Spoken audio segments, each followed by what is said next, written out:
예수를 믿는 우리 역시 인생을 살아갈 때 하나님이 살아계시지 않은 것 같은 그런 완전한 절망 상태, 또 영적으로 파산한 상태에 빠지게 될 수 있다는 것이죠. 그러나 우리가 아무리 힘들고 절망스러운 상태 가운데 있어도 진짜 예수님을 믿는 사람은 믿음을 지킬 수 있고 또 그 상황을 이겨낼 수 있다는 사실입니다. 왜냐하면 믿음은 단순히 우리가 지식을 혹은 교리적인 어떤 이론을 가지게 된 것이 아니고 바로 우리 안에 예수의 생명이 들어온 것이기 때문에 그렇습니다. 예수의 생명이 우리 안에서 역사하기 시작한다는 것입니다. 그래서 어떤 절망 중에 있어도 여러분 예수님을 믿는 성도는 믿음의 역사를 경험하게 되어 있다는 것입니다. 오늘 본문에 보면 다윗이 그러한 절망 상태에 있음에도 불구하고 여전히 회개가 있고 또 기도가 있고 찬양이 있음을 보게 됩니다. 그것이 다윗 안에 있는 예수의 생명, 믿음의 역사인 것이죠. 우리의 문제는 우리 안에 있는 믿음의 역사에 집중하지 않고 상황과 환경이나 문제에 집중하는 것입니다. 그래서 내 안에 생명의 역사가 있음에도 불구하고 그 생명의 역사를 경험하지 못하게 되는 것이죠. 그래서 주님이 하시는 일이 뭐냐면 우리 안에 있는 생명의 역사가 드러나도록 절망적인 상황 가운데로 우리를 이끌어 가신다는 것입니다. 그래서 우리도 절대 절망의 상태에 빠질 수 있다는 거죠. 하나님이 진짜 살아 계신가? 하나님이 계시다면 어떻게 이런 일이 있을 수 있는가라는 그런 일들을 우리도 만나게 된다는 것입니다. 고린도후서 4장 7절에서 11절을 보면 우리가 이 보배를 질그릇에 가졌으니 이는 심히 큰 능력은 하나님께 있고 우리에게 있지 아니함을 알게 하려 함이라. 우리가 사방으로 우겨싸움을 당하여도 쌓이지 아니하며 답답한 일을 당하여도 낙심하지 아니하며 박해를 받아도 버림받지 아니하며 거꾸로 뜨림을 당하여도 망하지 아니하고 우리가 항상 예수의 죽음을 짊어짐은 예수의 생명이 또한 우리 몸에 나타나게 하려 함이라. 우리 살아있는 자가 항상 예수를 위하여 죽음에 넘겨짐은 예수의 생명이 또한 우리 죽을 육체에 나타나게 하려 함이라. 우리가 죽음과도 같은 상황을 만나게 되는 것은 우리 질그릇 같은 우리 안에 보배이신 예수의 생명이 있는 것을 주님께서 그것을 경험하라고, 너희들 안에 진짜 생명이 있다고, 너희들 안에 진짜 하나님의 능력이 있다고, 이것을 경험케 하시고 또 그것을 우리의 삶을 통해서 나타내시려고 우리를 때로는 사방이 우겨싸움을 당하는 상황, 또 우리가 사방에서 끊임없이 어떤 박해를 받는 상황, 정말 영적인 최악의 절망의 상태까지도 때로는 주님께서 우리에게 허락하신다는 것이죠. 그때 저와 여러분이 항상 확인하셔야 합니다. 무엇입니까? 분명히 여러분 상황과 환경을 보면 그 속에서 하나님을 찾기가 어렵습니다. 그러나 우리 마음의 중심에 하나님이 계십니다. 우리 마음 중심에 여러분 무엇이 있는가를 저와 여러분이 보셔야 합니다. 저와 여러분 마음 안에 겨자씨만한 믿음이 있다는 것이죠. 여러분 저와 여러분 안에 믿음이 있기 때문에 이 시간에 예배하는 것입니다. 저와 여러분 안에 믿음이 있기 때문에 기도하는 것입니다. 믿음이 있기 때문에 때로는 회개하는 것입니다. 믿음이 있기 때문에 주님을 찬양하는 것이죠. 저와 여러분 안에 겨자씨만한 믿음이 있다면 여러분 거기서부터 여러분 회개가 시작되고 기도가 시작되고 또 찬송이 시작되고 있다면 여러분 기적이 시작되고 있는 것입니다. 우리가요 황금, 금땡이 좋아하지만 황금 땅속에 묻어놓는다고 해서 아무런 변화 일어나지 않습니다. 왜냐하면 생명이 없기 때문이죠. 하지만 보잘것없는 씨앗 하나 땅속에 심으면 거기서는 반드시 생명의 기적이 일어납니다. 우리가 절망적인 환경을 주목하지 않고 우리 속에 일어나고 있는 생명의 역사, 우리는 여러분 황금덩어리들이 아닙니다. 사람들이 보기에 우리 화려하지 않습니다. 사람들이 보기에 내세울 만한 것 별로 없습니다. 그러나 보잘것없는 씨와 같이 우리 안에는 분명한 생명의 역사가 있습니다. 그러므로 저와 여러분이 그것을 붙잡아야 한다는 것입니다. 우리 마음 안에서 기도가 일어나고 있다면, 우리 마음 안에서 찬양이 일어나고 있다면, 우리 마음 안에서 회개가 일어나고 있다면 그 믿음의 역사를 붙잡아야 한다는 것입니다. 내 마음 가운데 회개할 마음이 부어진다면 그걸 붙잡아야 되는 거예요. 내 마음 안에 찬양이 시작되고 있다면 그걸 붙잡아야 되는 거예요. 내 안에서 기도가 시작되고 있다면 그 믿음의 역사를 붙잡아야 한다는 것입니다.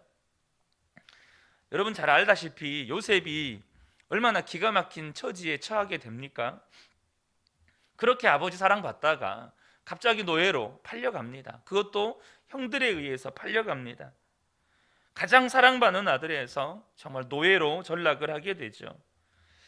얼마나 스스로를 향해서 비참하게 여겼겠습니까?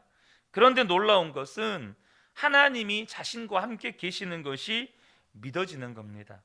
이해는 안 되죠. 그 상황을 보면 하나님 나를 버리신 겁니까?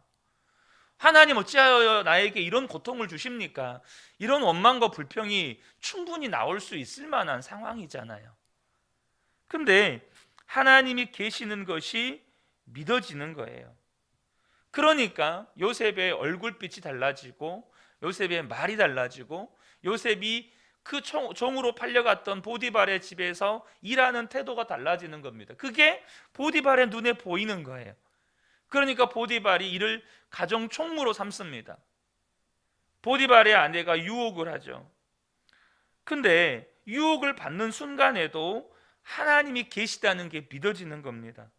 하나님이 보고 계시다는 게 믿어져요. 그래서 그 여인의 보디발의 아내의 유혹을 거절했을 때 억울한 누명을 쓰고 감옥에 가죠. 근데요, 하나님의 음성이 들리는 겁니다. 잘했다. 너 진짜 잘했다. 하나님께서 칭찬하시는 게 느껴지는 겁니다. 그러니까 감옥에서도 열심히 다른 사람들 섬겨요. 그것을 이 감옥에 갇혔던 이 바로의 종들이 보게 되고 결국 애굽의 총리가 되죠. 여러분, 요셉이 위대한 삶을 산 건 환경이 위대했기 때문이 아닙니다. 요셉 안에 믿음의 역사가 있었고 요셉은 그 믿음의 역사를 붙잡았다는 거예요. 하나님이 나와 함께 계신다, 이게 믿어지니까 거기서 믿음의 역사를 붙잡는 겁니다. 하나님이 그 억울한 누명을 쓰고 감옥에 갇혔는데도 잘했다 네가, 하나님이 칭찬하시는 것 같이 느껴지니까 그걸 붙잡는 거예요. 아, 내가 무엇을 하는 것이 하나님이 기뻐하시는 거구나, 이게 하나님이 기뻐하시는 거구나. 사랑하는 성도 여러분, 주님이 분명히 우리와 함께 계시고 분명히 살아 계십니다. 다윗이 19절에 하나님께서 아신다고 고백을 해요. 19절을 보면 주님은 내가 받는 모욕을 잘 알고 계십니다.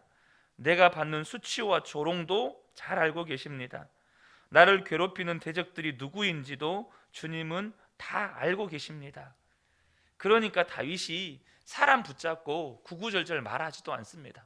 저놈이 저런 나쁜 짓을 했다고, 저 인간이 그런 악한 짓을 나에게 했다고 사람들 붙잡고 그렇게 구구절절 이야기하지도 않아요. 왜요? 주님이 아시면 그것으로 충분한 겁니다. 주님 아시잖아요. 그 믿음 하나만 있으면 하나님은 내 믿음과 처지와 말과 행동, 무엇이 옳은지 그른지도 다 알고 계시는 거예요. 저와 여러분의 처지를 다 알고 계신다는 겁니다. 여러분, 다윗이요, 원수를 향해서 저주 같은 기도를 해요. 22절부터 보면 그들 앞에 차려놓은 잔치상이 도리어 그들이 걸려서 넘어질 덫이 되게 해주십시오. 그들이 누리는 평화가 그들이 빠지는 함정이 되게 해주십시오. 23절에 그들의 눈이 어두워져서 못 보게 해주시며 그들의 등이 영원히 굽게 해주십시오. 25절에 그들의 거처를 폐허가 되게 하시며 그들의 천막에는 아무도 살지 못하게 해주십시오. 27절에 그들이 저지른 죄악마다 빠짐없이 벌하셔서 그들이 주님의 사면을 받지 못하게 해 주십시오. 28절에 그들을 생명의 책에서 지워 버리시고 의로운 사람의 명부에 올리지 말아 주십시오. 여러분, 이런 기도 해 보신 적 있나요? 여러분, 이런 기도 안 해 보셨죠? 그러면 여러분, 다윗이 여러분도 안 하는 진짜 유치한 기도를 하고 있는 겁니다. 하나님 이렇게 복수해 주세요. 하나님 이렇게 복수해 주세요. 근데요, 그거 아십니까? 이런 기도가 나오는 것이 믿음입니다. 하나님 앞에 기도하고 있다는 것이 믿음이에요. 내 모든 처지를 아시는 하나님 앞에 그렇게 낱낱이 고백하는 것이 여러분 믿음입니다. 유치한 기도를 드리느냐 혹은 수준 높은 기도를 드리느냐가 중요한 게 아니고 기도를 하고 있다는 사실입니다. 정말로 하나님 앞에 기도할 수 있다면 저와 여러분은 아직 끝이 아니라는 사실이에요. 주님은 우리에게 분명하게 말씀하시는 것이 절망스러운 상황이 닥치더라도 상황을 보지 말고 지금도 내 안에 주님이 역사하고 계시나, 주님이 정말 내 안에 믿음을 주셨나, 정말로 내 안에 성령의 역사가 있는가, 그걸 확인하라는 겁니다. 그 절망스러운 상황, 환경 붙잡고 여러분 기도하면서 주님 그거 해결해 주세요, 해결해 주세요. 물론 필요합니다. 그러나 정말 내 안에 믿음의 역사가 있는가, 정말 내 안에 성령님이 역사하고 계시는가, 그거 확인하고 그것을 붙잡으라는 것이죠. 강북 제1교회의 고 윤독스 목사님의 일화입니다. 1988년 서울 올림픽이 열리던 그 해에 윤독스 목사님이 뇌출혈로 쓰러지십니다. 그리고 3년 동안 병원에서 꼼짝없이 누워 계십니다. 몸에 정확히 반이 마비가 왔고 얼굴이 완전히 돌아갔고 기억력도 다 잃어버려서 자식도 못 알아봤습니다. 목사님을 놓고 온 교회가 24시간 릴레이 기도를 3년간을 했습니다. 그러나 목사님은 살 소망을 버렸습니다. 자기 모습을 보면서 믿지 않는 자들에게 덕이 되지 않는다고 잠자리에 들면서 하나님께 기도할 때는 하나님, 내일 아침에 깨어나기 전에 내 생명을 거두어 주십시오. 또 아침에 눈을 뜨면 주님, 오늘 밤이 오기 전에 내 생명을 거두어 주십시오. 매일 그렇게만 기도를 하셨습니다. 그러니 사모님이 얼마나 힘이 드셨겠습니까? 의사가 와서 이제는 운동을 하셔야 합니다. 그래야 뭔가 활동을 조금이라도 할 수 있습니다 라고 말했지만 이미 살 소망을 버렸기 때문에 조금도 움직이려고 하지 않았습니다. 장로님들이 교대로 병원을 찾아왔습니다. 그리고는 목사님에게 목사님 저랑 좀 걸읍시다. 근데 목사님은 반응을 하지 않는 거예요.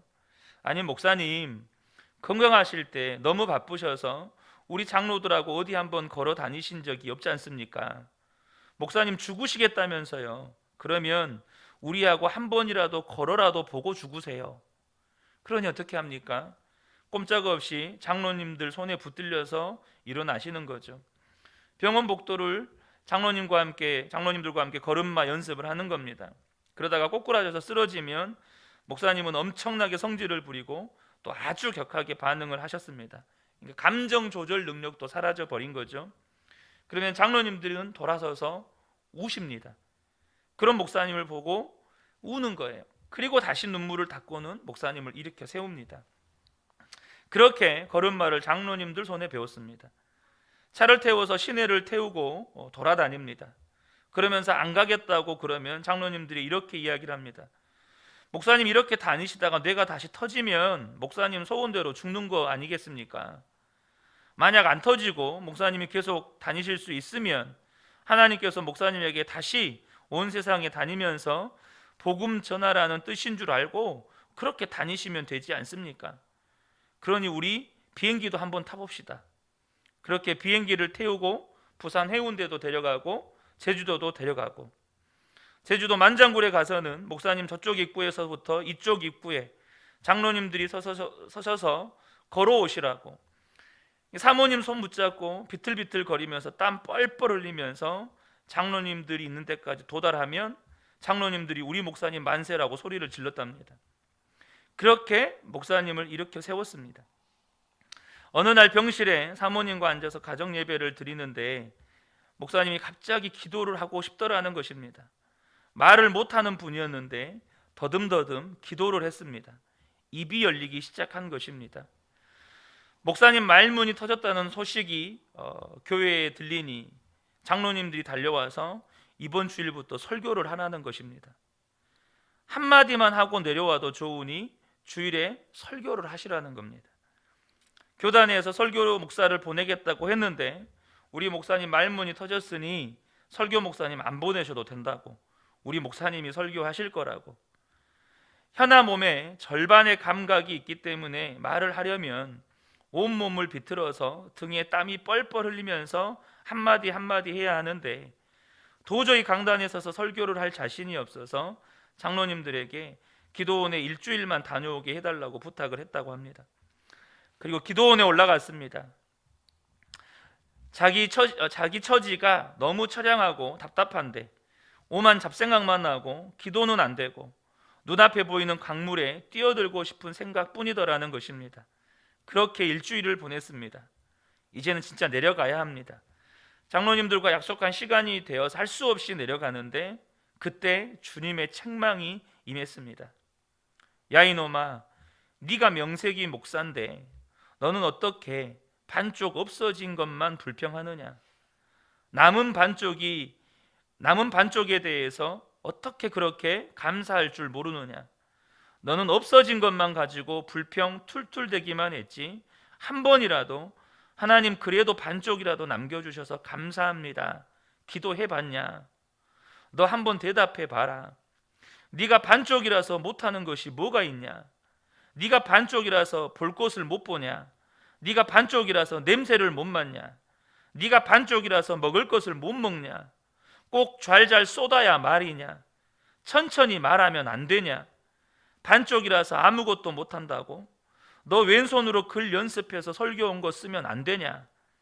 꼭 쌩쌩 달려가야만 되는 거냐? 남을 의지하며 비틀대며 걷는 것은 걷는 것이 아니냐? 내가 못하는 것이 무엇인지 말해봐라. 그 주님의 음성에 회개가 터졌습니다. 자기가 도대체 무엇을 잘못하고 있는지를 깨닫게 된 것이죠. 자기 안에 하나님이 주신 것이 너무 많았습니다. 남편이 일어나기를 하나님께 날마다 기도하는 아내, 두 자식, 자기 동생보다 목사님을 더 사랑하며 눈물을 흘리는 장로님들, 밤을 새며 기도하는 성도님들. 주님, 잘못했습니다. 저를 용서해 주십시오. 저를 한 번만 일으켜 주시면 두 번 다시 불평하지 않고 감사하며 살겠습니다. 목사님이 다시 일어선 거 아닙니다.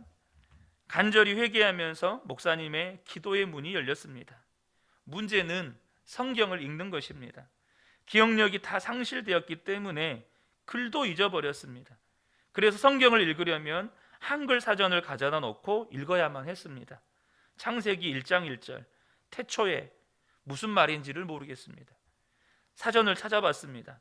맨 처음이란 뜻입니다. 창조, 이게 무슨 뜻인가? 하나님이 만드셨다는 것입니다. 그렇게 하면서 성경을 읽었습니다. 그러나 이렇게 하다가 내가 어떻게 설교를 하나? 하나님이 이렇게 하면서 어떻게 목사 노릇합니까? 나 못합니다 하고 성경을 집어 던져버렸습니다. 하나님은 기어코 엉금엉금 기어가서 집어던진 성경을 가져오게 하셨고 밤이 새도록 성경을 읽게 하셨습니다. 성경을 읽어도 모르고 적어도 모르는데 꼭 1년 동안 성경을 놓지 못하게 하셨습니다. 그렇게 성경을 1년 동안 25번 읽었습니다. 그러던 어느 날 마치 무슨 가전제품에 전기가 나갔다가 다시 연결된 것처럼 불이 번쩍번쩍하면서 성경 말씀이 머릿속에서 살아 움직이기 시작하는데 과거에 외웠던 성경 구절들이 다 생각이 나진 것입니다. 그렇게 강단에 서서 설교를 하게 된 것입니다. 600명이 모이던 예배당이 주일 출석 인원이 1년 만에 3,000명이 되었습니다.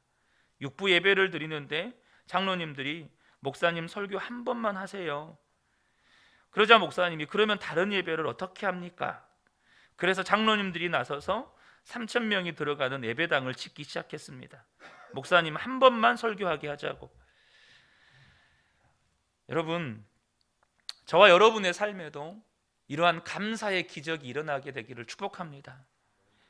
여러분, 우리는 잃어버린 절반에 대해서 원망하고 불평할 때가 정말 많습니다.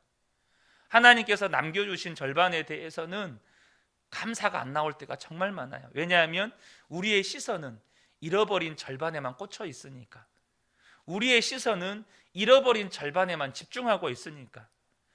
하나님께서 나머지 반을 주셨다는 그 믿음의 역사, 하나님께서 나머지 반을 주셨다는 그 감사의 제목들, 하나님께서 나머지 반을 통해서 지금도 여전히 일하고 계시다는 그 놀라운 하나님의 역사에 대한 시선이 닫혀 있는 겁니다. 분명 상황은 절대 절망이죠. 감사할 것이 없어 보입니다. 그런데 여러분, 감사할 것이 없어 보이는 것이지 감사할 것이 없는 게 아닙니다. 이 말은 우리의 눈이 닫혀 있다는 것입니다. 감사할 것이 여전히 있는데 그 감사할 것을 보는 눈이 닫혀 있다는 거예요. 그러니까 내 속에서 일어나는 믿음의 역사가 보이지를 않는 겁니다. 눈이 열리고 보면 진짜 기적은 내 속에 있는, 내 속에 역사하는 생명입니다. 여전히 회개가 있고 기도가 있고 찬양이 있고, 우리가 그 믿음의 역사, 생명의 역사를 붙잡을 때 여러분, 어떤 절망도 이겨내는 능력인 것입니다. 사랑하는 성도 여러분, 저와 여러분 안에 믿음이 있어요. 믿음이 있다는 말은 그 생명이 여전히 역사하고 꿈틀대고 있다는 겁니다. 우리가 반응해야 될 건 그 믿음의 역사, 그 생명의 역사를 붙잡고 반응하는 겁니다. 여전히 잃어버린 것, 그 목사님께서 그 은혜를 경험하기 전에 잃어버린 것에 집중하면 여러분, 우리는 늘 이런 생각만 듭니다. 주님, 오늘 해가 뜨기 전에 데려가 주세요. 주님, 오늘 밤이 오기 전에 데려가 주세요. 우리는 그렇게 반응할 수밖에 없어요. 그러나 우리 안에 역사하는 믿음의 역사에 반응을 하면 어떤 절망도 주님이 뛰어넘게 하신다는 것입니다. 사랑하는 성도 여러분, 절망스럽다면 믿음부터 점검하십시오. 여러분의 속에 정말 성령의 역사가 사라졌는가, 그거 확인하고 난 다음에 절망해도 안 늦습니다. 겨자씨만한 믿음이 있다면 절대 끝이 아니라는 사실입니다. 이 새벽에 함께 예배하는 우리 모든 성도님들 안에 내 안에 믿음의 역사가 있음을 알고 그 믿음의 역사에 날마다 반응해 가시는 복된 성도님들 되시기를 주님의 이름으로 축복합니다. 아멘.